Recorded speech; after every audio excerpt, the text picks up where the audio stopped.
Tu t'es déjà retrouvé face à un client qui te dit « Je n'ai pas besoin d'assurance » ou « Je n'ai pas confiance en votre compagnie ». Dans cette vidéo, je vais t'apprendre à répondre aux objections les plus fréquentes lors d'un entretien commercial en assurance. On va voir des exemples concrets, des techniques efficaces et la bonne posture à adopter pour transformer une objection en opportunité. Les objections les plus fréquentes. Lors d'un rendez-vous commercial, tu risques d'entendre plusieurs objections. Voici les plus courantes. 1. Je n'ai pas besoin d'assurance, je suis en bonne santé. Cette objection repose souvent sur une mauvaise perception du risque. Le rôle de l'assureur, c'est de rappeler que l'assurance ne couvre pas seulement la santé, mais aussi les accidents de la vie, les dégâts matériels, ou encore les responsabilités civiles. Même en bonne santé, un imprévu peut survenir à tout moment. 2. Je n'ai pas les moyens de payer une assurance. Ici, il faut rassurer le client sur le fait que l'assurance est modulable selon le budget. Il existe des contrats ajustables avec différents niveaux de garantie. L'important, c'est de personnaliser l'offre en fonction des priorités du client. 3. J'ai déjà une assurance chez un autre assureur. Dans ce cas, ne dénigre pas la concurrence.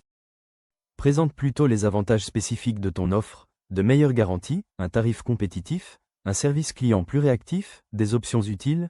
L'idée est de mettre en valeur ta proposition, sans forcer. 4. Je n'ai pas confiance en votre compagnie. Rassure le client en mettant en avant les engagements de ta compagnie, sa solidité financière, les avis clients ou encore les labels de qualité. Tu peux aussi expliquer comment se déroulent les indemnisations, pour montrer le professionnalisme et la transparence du service. 5. Je ne comprends pas les termes de votre contrat. Là, il faut absolument clarifier le discours. Utilise un langage simple, donne des exemples concrets, et n'hésite pas à proposer des supports pédagogiques, brochures, vidéos explicatives. Tu dois montrer que tu es là pour accompagner, pas pour vendre à tout prix. Comment bien répondre à une objection? Voici maintenant la méthode en 5 étapes pour bien gérer une objection. 1. Écoutez attentivement, laisse le client s'exprimer sans l'interrompre. Pose des questions pour bien cerner la cause de l'objection. Plus tu comprends, plus tu peux répondre efficacement. 2. Ne pas voir l'objection comme un refus. Une objection, ce n'est pas un non. C'est une ouverture au dialogue.